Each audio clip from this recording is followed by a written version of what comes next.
আসসালামু আলাইকুম। গল্পের রাজ্যে স্বাগতম সবাইকে। গরম পানি নিয়ে আসে ইরফানকে এভাবে দাঁড়িয়ে থাকতে দেখে মিনু বলে, ভাই আপনি দাঁড়িয়ে আছেন যে, ফ্রেশ হয়ে নেন, আমি খানা দিচ্ছি। ইরফান আমতা আমতা করে মিনুকে বলল, ওর কি বেশি খারাপ লাগছে? ডাক্তার নিয়ে আসবো? ডাক্তারের যখন জিগাইবে এমন হইল কেন, তখন কি করবেন আপনি? ডাক্তার তো আর কোয়া যাইবে না যে আপনি বউ পিডান। কইতে গেলে আপনার ক্ষতি হবে, মানুষ জানাজানি হবে। আর ভাবিও চায় না ডাক্তার ডাকতে, আমি ভাবিরে মালিশ কইরা দিমু। মিনু ইরফানের সামনের দরজা বন্ধ করে দেয়। ইরফান মাথা নিচু করে কিছুক্ষণ দাঁড়িয়ে থাকে, সেখানে নিজের ঘরে চলে যায়। তার ভাষাগুলো এমন ছিল যে, মিনু আর মালিশ করো না, ব্যথা লাগছে। বেলি কথার পর মিনুকে বলতে শোনা যায়, ভাবি এত মার কেমনে সহ্য করেন? এদের কথাগুলো শুনতে আর ইচ্ছা করেনি ইরফানের। সে আর দাঁড়ায়নি সেখানে, নিজের ঘরে আসে, কিছুক্ষণ পায়চারি করে, কিছু একটা ভাবে। যে হাত দিয়ে বেলিকে মেরেছিল সে হাত দিয়ে দেওয়ালে শরীর পুরোটা শক্তি দিয়ে ঘুষি মারে। নিজেকে যেন নতুন করে আবিষ্কার করছে সে। এতটা নির্দয় কবে থেকে হয়? তাও শুধু বেলির সাথে শার্টের বোতামগুলো খুলতে যাবে, অমনি শার্টের লেগে থাকা মেয়েদের কানের দুলটা ছিল নজর পড়ে দুলটার দিকে নজর পড়ে ইরফানের। দুলটা হাতে নেয় সে। এটা কার হতে পারে ভেবে ভেবে তার মনে পড়ে সে এমন এক জোড়া দুল বেলির কানে দেখেছিল আজকে মারের সময়। বেলির হাত পা ছুটছিল, হয়তো তখনই দুলটা হুক খুলে তার শার্টে আটকে গেছে। এসব ভাবতে দম বন্ধ হয়ে আসে ইরফানের। কতটা নির্দয়ের মতো মেরেছে সে, কে জানে কানে কোথাও লেগেছে কি না। শাওয়ার নিয়ে ঘরে আসতেই মিনু এসে দরজার টোকা দেয়। ইরফান দরজা খুলতেই মিনু বলে, ভাই খাবার দিচ্ছি, খাইতে আইসেন। ইরফান আসছি বলে মিনু চলে যায়। মোবাইলটা চার্জে লাগিয়ে ইরফান খেতে যায়। টেবিলে সব খাবার সাজানো, কিন্তু তবুও ইরফানের ভালো লাগছে না। মিনু টেবিল সাজিয়ে ঠিক, কিন্তু বেলির মতো করে সাজাতে পারেনি। বেলি টেবিল সাজানোর ঢংটা আলাদাই, অত্যন্ত পরিপাটি আর পরিষ্কার। ইরফান মিনুকে ডাক দেয়। সে কাছে এসে ইরফানে বলে, ভাতের ডিশ এদিকে দে। ঝুটা ফালানো প্লেট কোথায়? মিনু জিভ কেটে বলে, হায় হায়, দেই নাই। ইরফান নিঃশ্বাস ফেলে বলে, কোথায় আর দিলি? মিনুকে বলে বলে সব করাইতে হয় ওকে। বলতে বলতে বিরক্ত হয়ে গেছে সে। বেলি হলে তাকে এত বলতে হতো না। ইরফান কয়েক লোকমা খেয়ে বাকি খাবারটা প্লেটে রেখে টেবিল থেকে উঠে যায়। অন্যদিন তৃপ্তি নিয়ে খায়, কিন্তু আজ খাবার গলা দিয়ে নামছে না তার। মিনু সব গুছিয়ে বেলির ঘরে চলে যায়। ভোর হয়ে গেছে, ইরফানের চোখে ঘুম নেই। বারবার বেলির মুখটা ভাসছে তার চোখের সামনে। আশ্চর্য বিষয় হলো, রুবি চলে যে গেছে তার কোনো মাথা ব্যথাই নেই। সে এপাশ ওপাশ করছে, কিন্তু তার ঘুম আসছে না। টেবিলের ওপর থাকা বেলির ছোট দুলটার দিকে চোখ যায় তার। দুলটার দিকে তাকিয়ে সে পলকহীন চোখে বুকের মধ্যে সহ্য ব্যথা অনুভব হচ্ছে। কিছু বুঝতে পারছে না কেন এত অত্যাচার করছে সে বেলির ওপর। আর বেলি বা কেন মার খেয়ে পড়ে আছে তার কাছে। চারদিকে অজানা শব্দ শোনা যাচ্ছিল। একটা নির্ঘুম রাত আর পার করলো সে। ফজরের আজান ওয়াক্ত হয়েছে। নিশ্চয়ই বেলি এখন উঠবে, কারণ এর আগে একদিন সে বেলিকে ফজরের নামাজ পড়তে এবং কোরআন পড়তে দেখেছে। বেলির ঘরে দরজা খোলা দেখে ইরফান মনে কৌতূহল জাগে। ঘরের লাইট জ্বলছে না। অন্যান্য দিন এই সময় বেলির ঘরের লাইট জ্বলে। দরজা খোলা দেখে ইরফান বুঝতে বাকি নেই যে কাজ মিনুর। সে দরজা খুলে ঘুমাচ্ছে। মিনু এমন অনেক ভুল ভাল কাজ করে থাকে, হয়তো দরজা লাগাতে ভুলে। ইরফান বেলির ঘরের সামনে এসে দাঁড়ায়। মিনু নিচে নিচে ঘুমাচ্ছে, বেলি খাটের ওপর আছে। দরজার দিকে মুখ করে গালে হাত দিয়ে ঘুমাচ্ছে বেলি। ডিম লাইটে আলো স্পষ্ট বোঝা যাচ্ছে বেলির মলিন চেহারা। আজ বেলিকে উঠতে না দেখে মনটা খচখচ করছিল ইরফানের। আগেরবার মতো মার খেয়ে নামাজ পড়ছে, তাহলে আজ কেন সে উঠল না? ঘুম থেকে উঠতে উঠতে দেরি হয়ে যায় ইরফানের। ভোরে ঘুমিয়েছে বলে ঘুম থেকে উঠতে দেরি হলো তার। আজকে অফিসে তাড়াতাড়ি পৌঁছতে হবে। ইদানিং অফিসের কাজ অনেক চাপ বেড়ে গেছে। নিউ প্রজেক্ট নিয়ে সারাক্ষণ ব্যস্ত থাকতে হচ্ছে তাকে। তাছাড়া ওপর মহল থেকে অনেক চাপ আসছে, যত দ্রুত সম্ভব কাজ শেষ করতে হবে। আয়নার সামনে দাঁড়িয়ে রেডি হতে হতে গতকালের কথা ভাবছে সে। আর তাকে আরেকটু সতর্ক হওয়া উচিত ছিল, ঠান্ডা মাথা আরেকটু ভাবা উচিত ছিল। এইসব ভাবতে ভাবতে ডাইনিং রুমে যায় সে। খাবার টেবিলে অন্যান্য দিন মতো খাবার সাজানো আছে।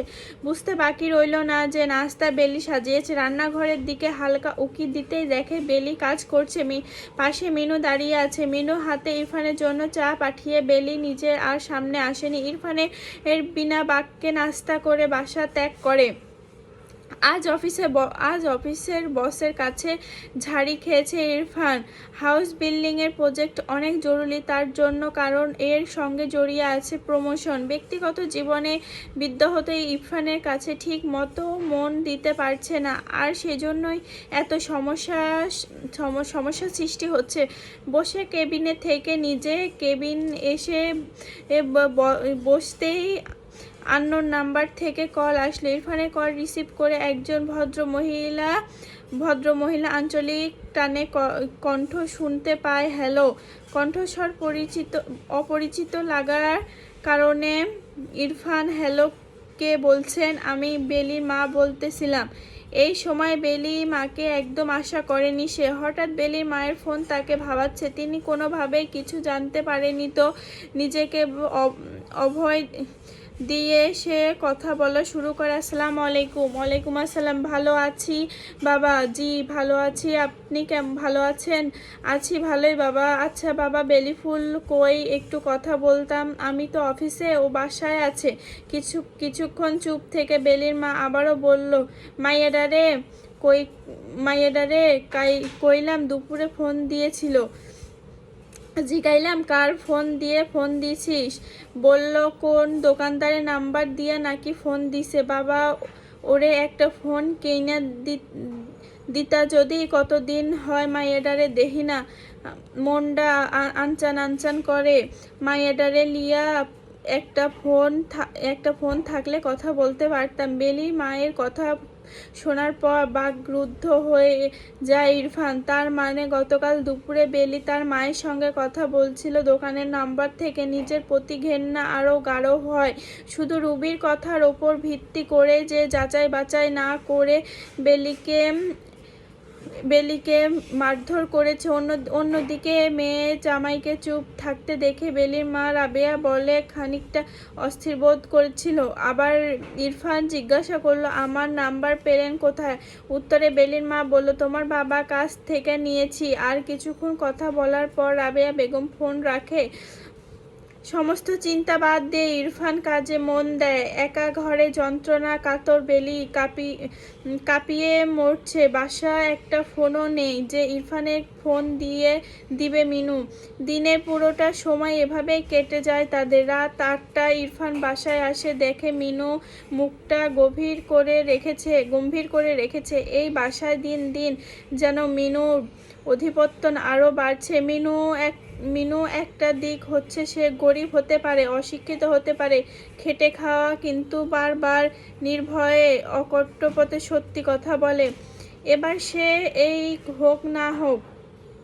ইরফান মিনুকে জিজ্ঞাসা করলো, বেলি কোথায় রে? মিনু গোমরা মুখে জবাব দেয়, শুয়ে আছে। আপনার ফ্রেশ হইয়া নেন, এই যে আপনার কফি আমি বানামু।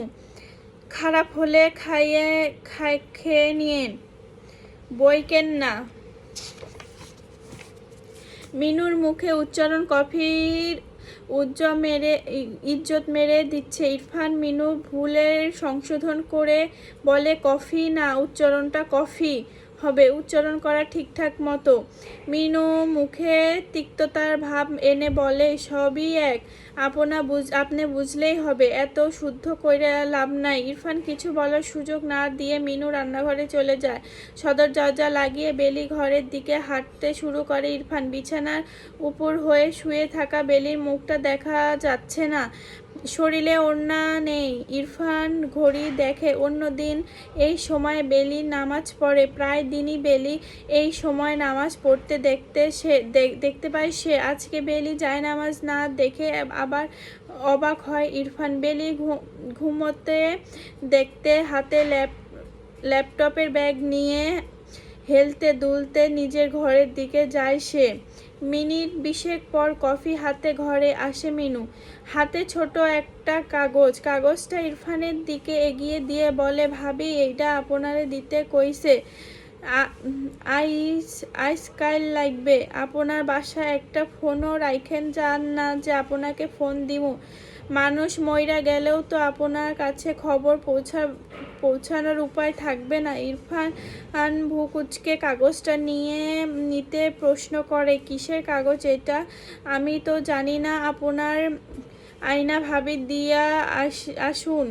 মিনু ঘর থেকে চলে গেলে ইরফান কাগজ ভাঁজ খোলে, কাগজে কিছু একটা ইংরেজিতে লেখা। ইরফানের এখনো বুঝতে পারছে না বেলি নামাজ না পড়ার কারণ। বেলি হাতে লেখা মুগ্ধ সে, কি সুন্দর গোছালো ও গোটা গোটা অক্ষরে লেখা।